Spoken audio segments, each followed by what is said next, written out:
Hello, everybody. I'm slowly realizing I've got the exact same intro every time I kick off a podcast. I say hello 3 times and then start yapping. Yeah. This week, we wanted to talk all about building routines, building solid routines as high achieving girlies.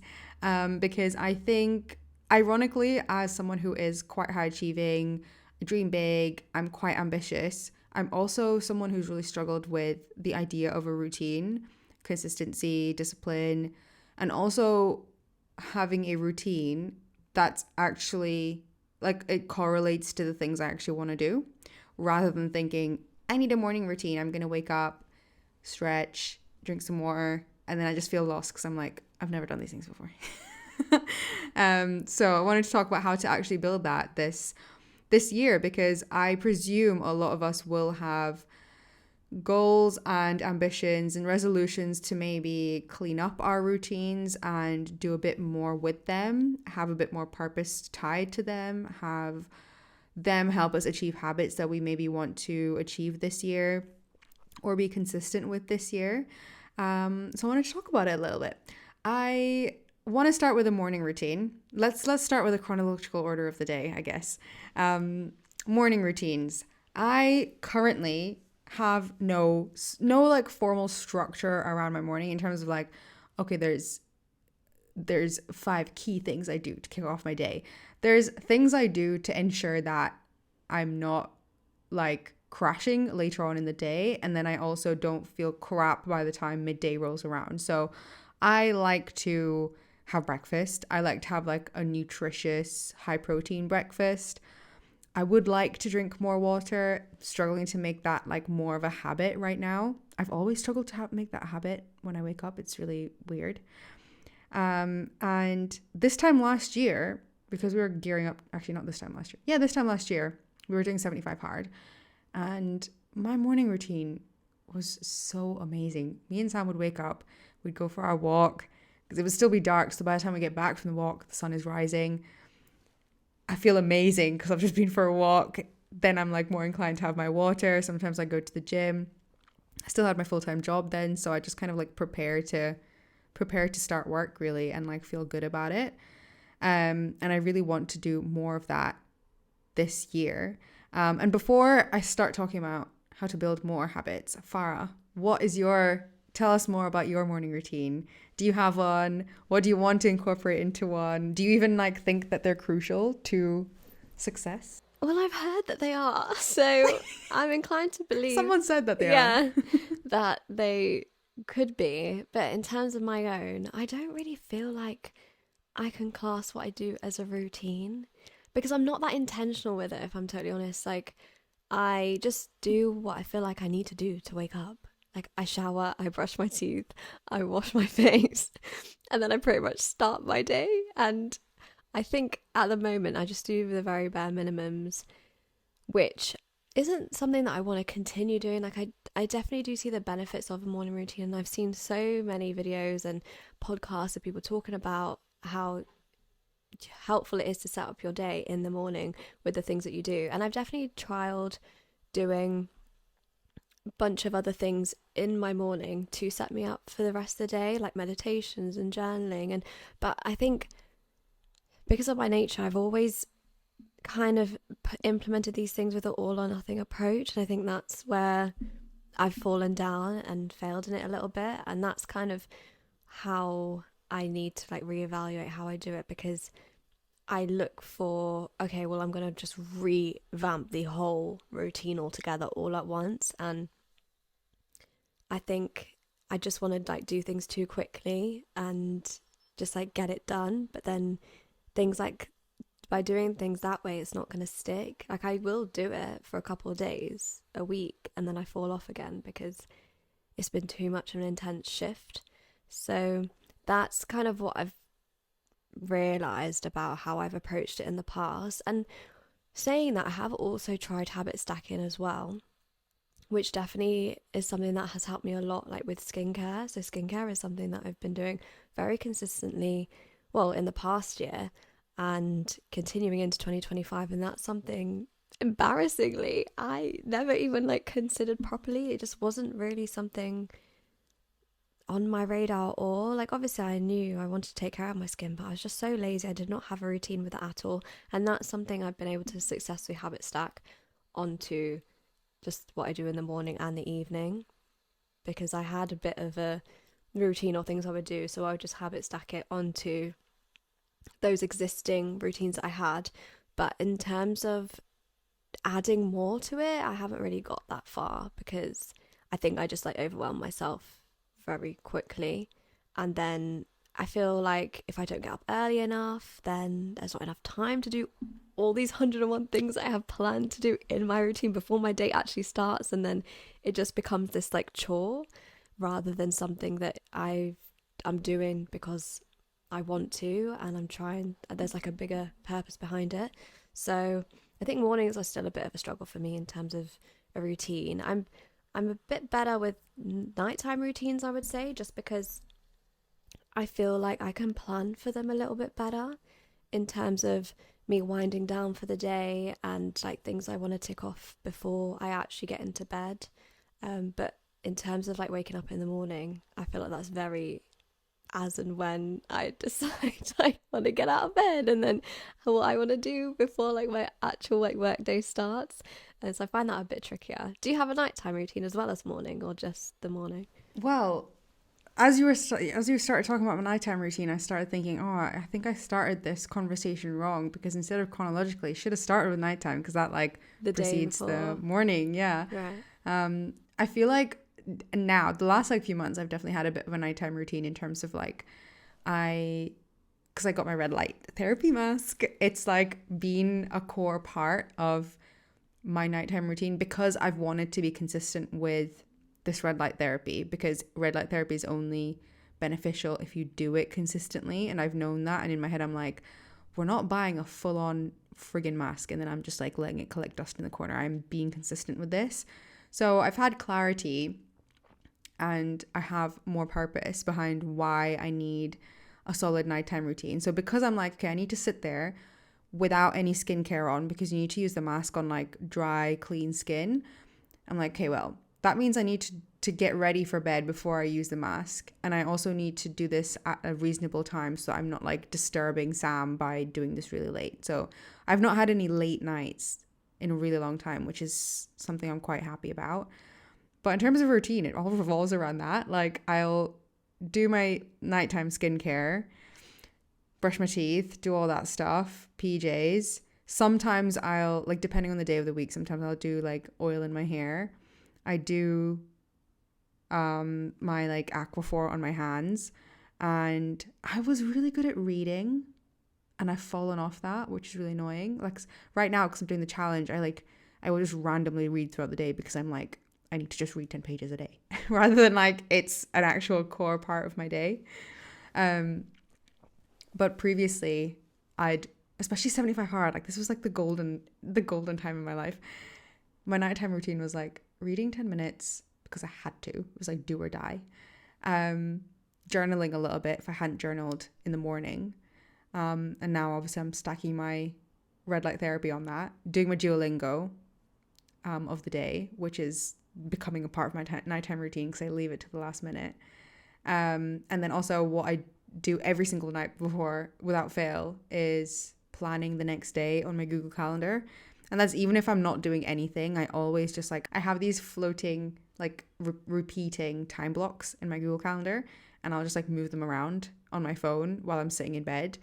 Even if I'm not doing anything, I will just like, when I say not doing anything, as in like if the day is mine to actually plan out and I don't have to stick to like scheduled time blocks, I will still schedule a time block in order to get things done.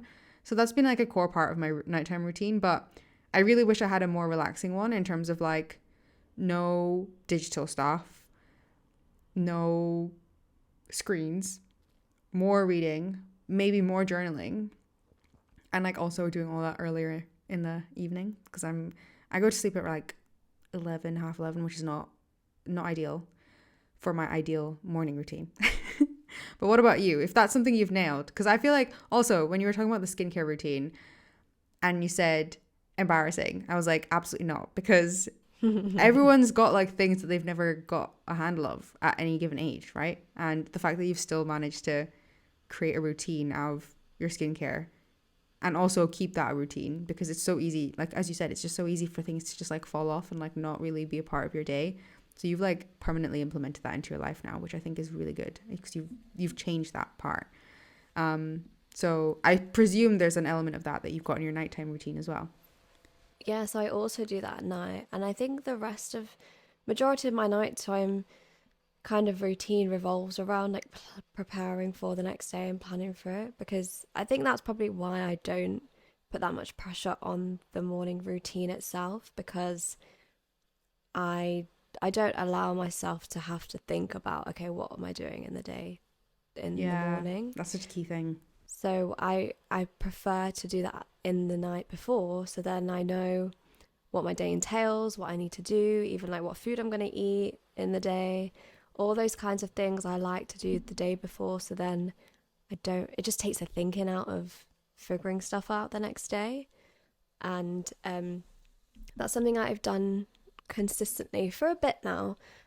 But like you said, I do want to make my nighttime routine more cozy and like wholesome. Like, I feel like I want to be one of those girls that light a candle. And I think we talked about it before as well, as like getting the sleepy drink made and all these like little cutesy things. Like, I want that for myself. But it's just one of those things where you kind of just let life be life and you just like do the things that you feel like you need to do. And I haven't really figured out how to implement those and make them a bit more of a habit yet.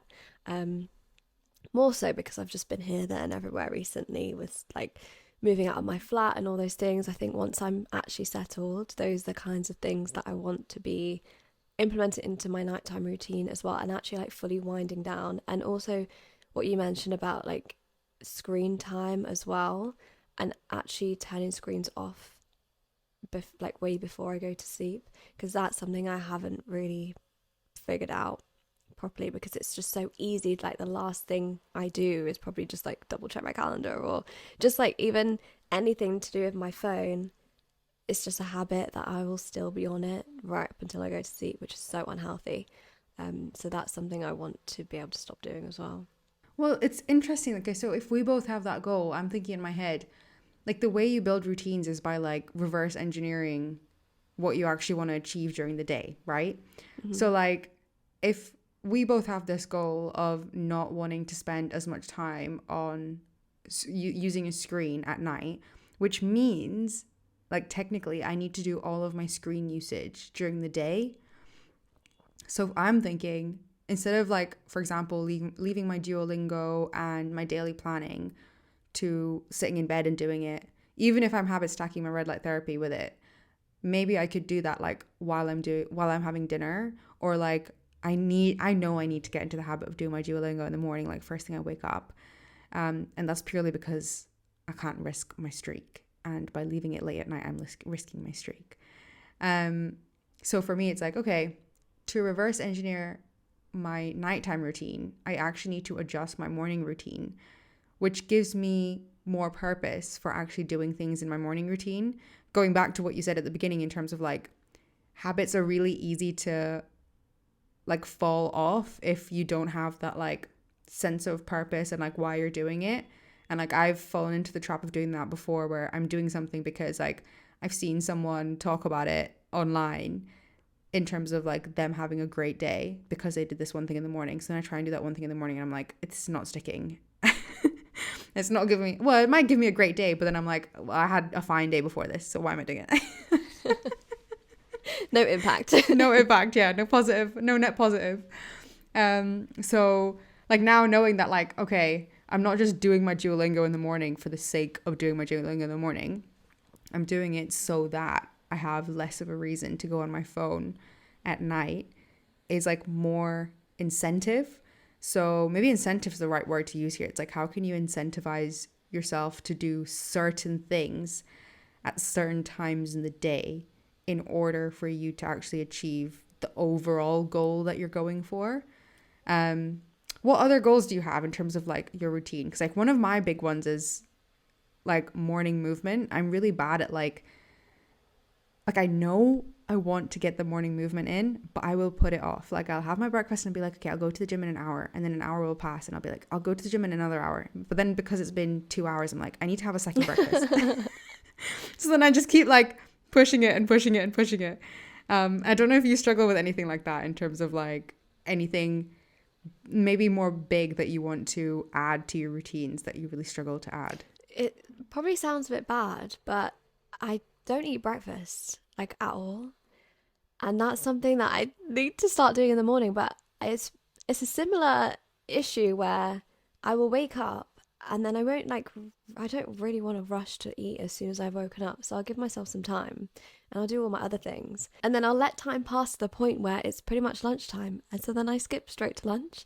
But then I've not had a breakfast. But I think I would be a lot less like sluggish and more ready for the day if I did make more time for that and like actually make that part of my routine in the morning.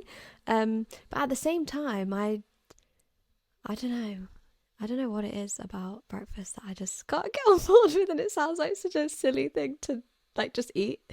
But I don't know, that's just something that I don't really have as part of my morning routine, which is strange because it's like a given almost. Yeah, it's like a very like normalized human thing, isn't it? Yeah. But I just don't. I don't remember the last time if I do have a breakfast, it's literally like a bowl of fruit. I don't really think about having a nutritious meal for breakfast, which I know is important, but I'm always so hyper focused on what I'm eating for lunch and dinner, and breakfast is just, you don't consider it. Yeah, I really don't. That's really weird because like I've also gone through like long periods of the year where like I'm just not a breakfast person, but those periods of the year have always correlated with like longer nights and feeling more crap in the mornings and like feeling sluggish and things like that.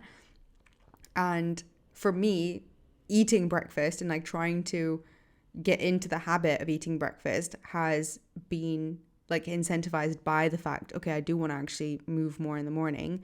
But then also because I'm like, okay, I actually do want to like sleep a bit earlier and also not have my meals almost like eat up into the evening.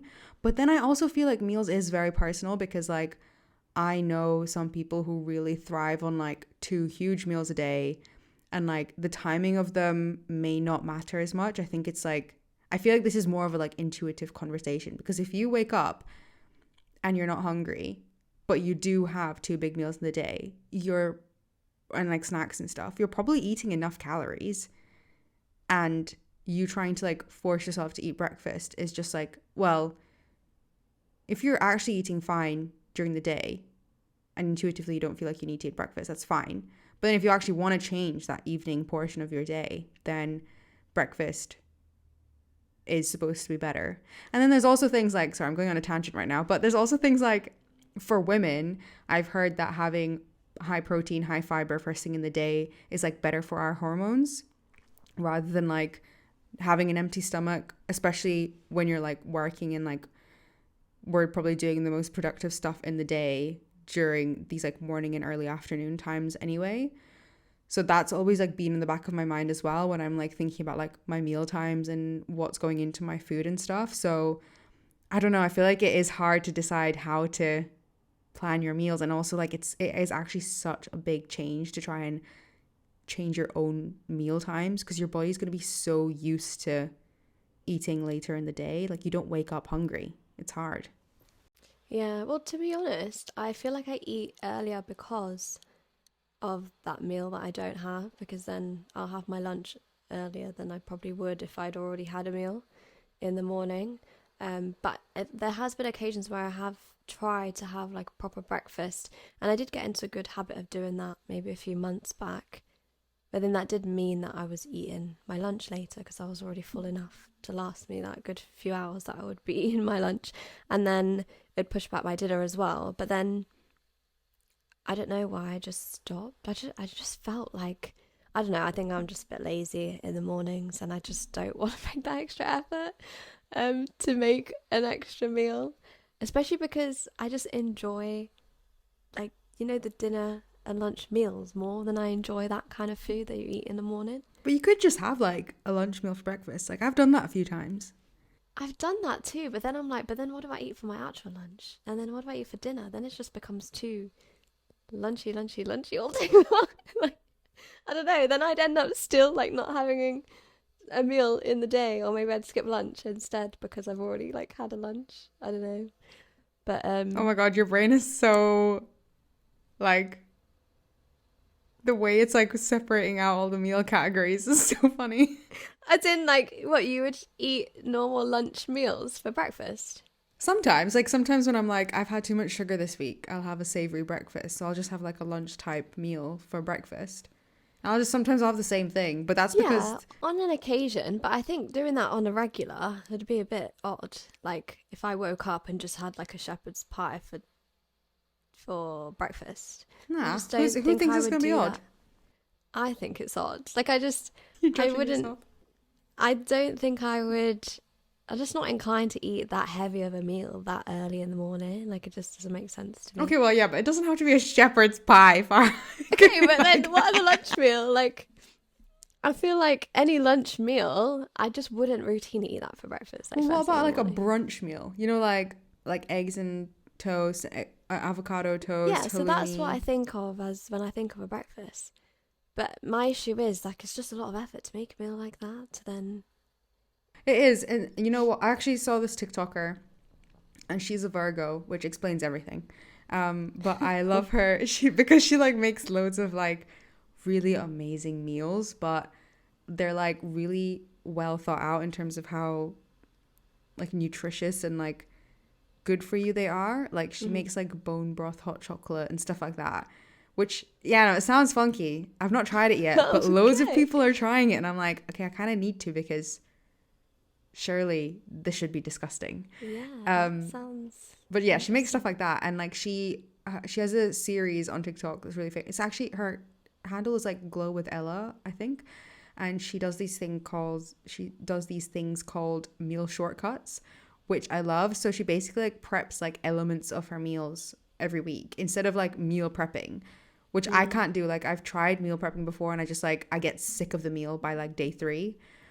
So and it kills recipes for me. It makes me sick of them. So I do that to an extent where like I'll prep the most laborious part of a meal up front. So like for example, if there's anything that involves like chopping or cooking or boiling, I'll do that on a Sunday. Um, well, I try to. Living with Sam is hard because the meal prep just disappears after like a day. Eat all. He eats all. But that's something that you could try, maybe in terms of like, okay, well, I don't know if you want like avocado and eggs, but like you could like parboil eggs and keep them aside. You could make guac, and then all you really have to do is like toast some bread and then put them on top, you know? Yeah, that's a good point actually. I feel I've definitely been someone that's experimented with the meal prepping as well before, but I haven't prepped meals as in like this meal is ready to eat now. It's been like I'll chop the vegetables so then they're already done so then I can just cook them or things like that. Because I feel like those are the things that take the most amount of time when you are cooking food. But what about in terms of routines that you're trying to build, but then also wanting to listen to your body. And when your energy is dipping and you've put this whole routine together that you're going to do in the morning, for example, and you're just not feeling it that day, you're in your luteal phase, and you know there's a million and one things that you normally are really pumped to do and you're normally really good at, but then that time of the month it just hits and you don't want to do all those things and you don't have the capacity for it. What do you do in those situations? Well, in 75 hard, I set myself up for this. I had like a routine for, well, you could have actually said, yeah, it's like a routine for non-luteal and then it's a routine for luteal. I just had like a level 1 and a level 2 routine. Um, and I think that's also fine to do, where you have like a modified, Oh, so you switch up the routine for that time. yeah, like you could have like a low energy routine and then you have like a high energy routine, and you kind of do the routine that you feel more naturally inclined to do when you wake up. And I don't know if like you're the kind of person that needs to have that routine like laid out and then you pick between them. So like you have it written down somewhere and then you Yeah. know what to do, or you just kind of intuitively know, okay, well, this morning I don't feel up to like going to the gym, so I'm going to go for a gentle walk outside instead. Or this morning I don't even feel up for a gentle walk. I'm just going to like stretch on a yoga mat in front of the TV for like 10 minutes instead. I'm not going to have a bigger breakfast. I might have like a smaller breakfast and a bigger lunch. Like actually listening to your body in terms of, okay, well, this morning I can change things up. But I think it's having those like ideas of like, what are the key things you need to do to feel good? And then just like having modified approaches to those things for those days. Because I feel like holding yourself to a high standard is just like an easy way as a high achiever to beat yourself up if you don't do it or you don't feel like up to doing it. Yeah, no, that's so smart actually, because I haven't done that, as in, haven't separated out, okay, a routine for when I feel like this and a routine for when I feel like that. I've always thought of a routine as, okay, this is something that I'm just going to do day in, day out, and these Regardless. are the, yeah, activities that would need to tick off. So I think that's probably why I've fallen down so frequently, is when I end up getting to that point in time where I just don't have the capacity to do the things that I would have done in any other stage of the month.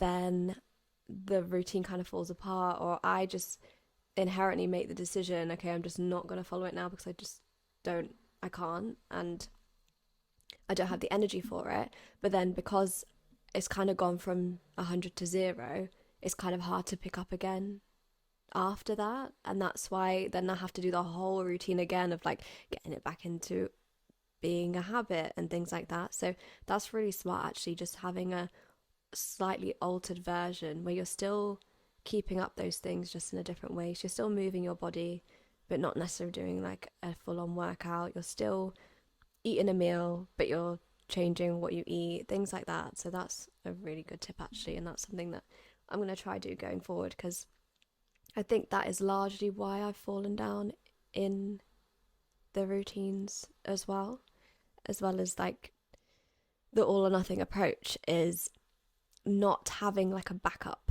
for those times where I just really don't have the mental capacity to even think about ticking things off, um or doing the, I guess, the more intense version of it, because I think you end up planning for that first before you plan for the taking it easy version. You plan for the I'm gonna go at everything at the max.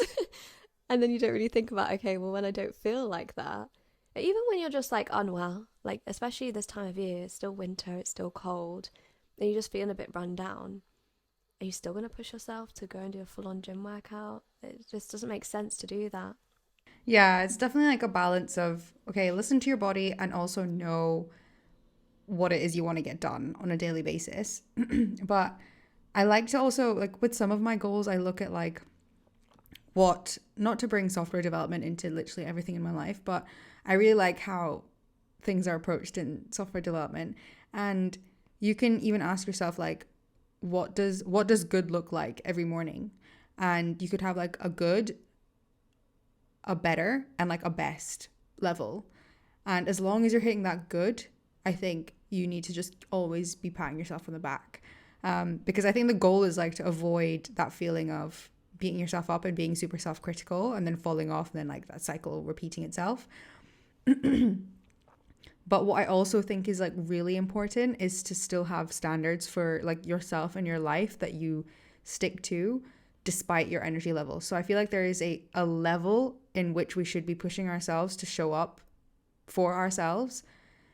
But then there's also that balance between like, okay, well, we shouldn't be like risking our health or our actual like body's capacity in order to hit that level. So deciding on your bare minimum and like your skeleton routine, why do I actually want to show up and do this every single day?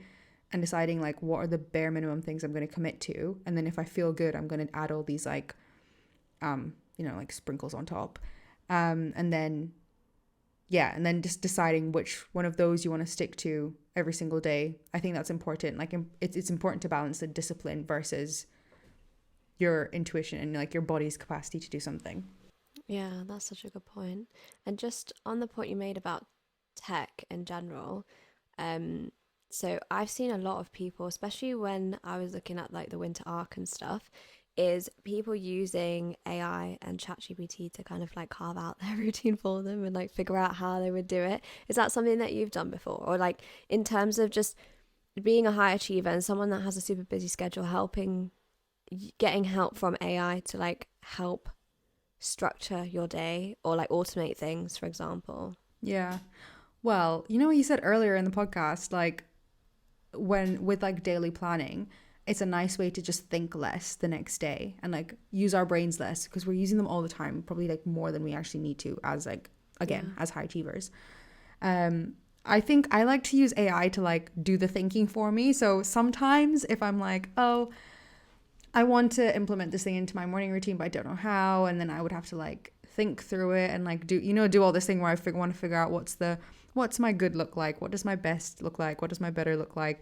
I could just get AI to do that for me, and it's also a bit more inspirational sometimes to read something back to yourself that you haven't written and be like, okay, I could actually do this, and I could actually, yeah, I'm on board with this. You get me. Thanks. Thanks. So I use it a lot for that. I'm not gonna lie, but I honestly I use AI far too much. I use it like a therapist, and like because of that, I leverage that in terms of like because it knows these things about me, like as in like personality traits or like characteristics and the way I think. I'm like, cool, what would my ideal morning routine look like? And then I just like think, okay, if you think I should be doing that, maybe I should be doing that. You know? It's You like know a best. balance. Yeah, exactly. It's like a balance of like inspiration and also like doing less mental load work as well. Yeah. Do you use it? I think I've started to use it a lot more now than I used to. It took me a while to get on board with it just because I didn't understand how it worked, like how I would find use for it in my everyday. Because I always think for myself, and just to think about like asking that question, I would always just revert to Google or TikTok. I would get my answers for anything I needed from there. But I think what's great about AI is, like you mentioned, it's the personalization of things. Like you can tell it something, you can tell it about you, your life. So when I actually started using it, is I just was experimenting with this thing I found on TikTok, and someone said that if you want to like figure out how to get yourself to living your dream life, you basically describe your dream life to ChatGPT, and then you tell them, okay, what is the routine of someone who lives this life? And I did that, and Deb, it shook me to my core because I was like, oh my gosh, you've literally just handed all the answers to me on a plate. And it was kind of crazy. And then I actually started realizing the value of AI and the fact that you can use it so personalized to your own experience and what your goals are, and you can tell it your goals, and then you can figure out your routines based off that, not just based off, oh, what does the general person think is a good thing to do in your day, which is what you get from Google and what you get from like other platforms. So that's when I've started to realize the benefit of it, and I've started to use it a bit more. But I'm still finding my feet with it because sometimes it will spew out like the most generic thing, and I'm like, but actually that's my fault because I've been generic with what I've asked you for. So it's just like I've just started to learn that you have to be very specific with like what you're asking it, and just the way that you ask it things for it to come back with something useful and something that you can actually like implement and something that actually resonates with you and makes sense to you. You have to give it the right prompts. So that's what I'm kind of learning at the moment. But it has been so useful in the things that I've wanted to use it for. And I think it's such an underrated tool, even though so many people talk about it now. I think as a high achiever and as someone that's just like inherently busy all the time and got so much going on, you just think adding something like that to your to-do list is just going to be an extra thing to kind of figure out and get on board with. And that, I think that's why it took me a while to actually get on board with it, because I was like, but I'm spending extra time learning about this, which is the time that I could be using to just do the thing that I want to do. But actually it saves you time in the long run because you get to take the thinking out of things, like you said. So yeah, I've definitely seen the benefit of it, but I think I'm definitely more of a newbie and still trying to find my feet with it at the same time. Oh my god, I can't wait for you to be on this journey. Honestly, it's so You've been on it for a while. That's why I wanted to ask you, because I know that I don't know, you've spoken about AI for a lot longer than I've even been like consciously like aware of it. Yeah. Think. Yeah, I pay for like Chat GPT Plus, and I also I've recently started using Claude as well. What's that? It's another AI, but it's a bit more creative, so I use it more for like content creation and Oh. stuff, because Chat is just annoying. Like he always, I'm also referring to him as a person. Uh, What? My good old Oh, friend, my good Chat. old friend Chat. I actually said yesterday, oh my God, what was I saying? I was like, hey Chat, I feel confused and overwhelmed about this thing. Oh. Full on therapist vibes. Yeah, therapist You know, have you vibes. seen those news articles where it said stuff like you'll get better responses the politer you are to ChatGPT? Like they actually, it's proven somehow that the politer you are, the actual better it responds Yeah, I and actually with asked it information. this. I was like, do you think I'm too blunt with you sometimes? Because I forget that you could also be a like person one day. And he was just like, no. And he appreciates the bluntness because it allows him to generate like responses for me faster. And he knows that I value efficiency and time saving. So it's like, It's like, you do you, girl. yeah, he validated me so much. That's so funny. Yeah. It's quite Oh. good, you know, because like there's been separate times as well where I've asked, actually recently there was also a trend to be like, based on everything you know about me, like what are my flaws, what could I work on, and things like that. And he just gave me a list, but he also gave me like solutions. It was like, and they were all like, they're not even flaws, they were like ways to improve my life. He was like, you're focused on too many things at once. I think you should like try and narrow your focus down for your business, and I think you should try and implement more routines, and I think you should focus on like your health and stuff because it's clearly very important to you. Like he's picked up on things that I haven't like outwardly said are important to me, but because of the way I talk about them and probably at the volume So at that's which I based on bring the them up. history of like your conversations. Yeah, and I think so. I pay for Plus, and with Plus, there is more like retention of information in terms of how much it remembers, and also you can give it like custom instructions and stuff. Like, and I've built like custom chat GPT like bots and stuff to help me with remembering certain things, so that it's always giving me like answers, remembering the same things every single time. So he has retained a lot of information about me. So I think it's also a case of like, you have to be okay with the fact that like when you're using AI, like it knows a lot of things, but not like super personal, but personal enough. And I'm okay with the fact that it's out there in OpenAI's ether, for God But if knows it's what. beneficial to your life, Exactly. Like I would rather not live in fear of like what's my going to data. happen now. And I like the fact that it can tell me my ideal routine and I can just go start implementing it. And if one day, I don't even know what the future is, you know? So it's like, why am I going to sit and avoid using and utilizing AI in my life and my business because of the fear of something I don't even know and understand yet, which could be a big risk. But like I could sound very silly for saying that, but also, We'll find out. yeah, ain't my problem today. Okay, well, I think that brings us to the end of the episode. We hope you all enjoyed listening, and I hope it gave you some ideas on how you could be implementing routines better into your life, especially as someone who's a high achiever and super busy and loves to be productive. I think these things might take a little bit of time to set the foundations for, but once you do, you do reap the rewards afterwards. And I know that Deb and I will be definitely building on our own routines as well post this podcast episode. So make sure you send us any of your suggestions that you have as well, if you have any. If you're a pro routine person, creator, and you've got it nailed, we want to know how you've done it. So definitely let us know in the comments. If you're watching on YouTube, give it a thumbs up as well if you enjoyed the episode, and definitely give us some feedback and a rating over on Spotify and Apple Podcasts if you're listening and watching it over on there. And with that being said, we'll catch you in the next episode. Bye guys. Bye.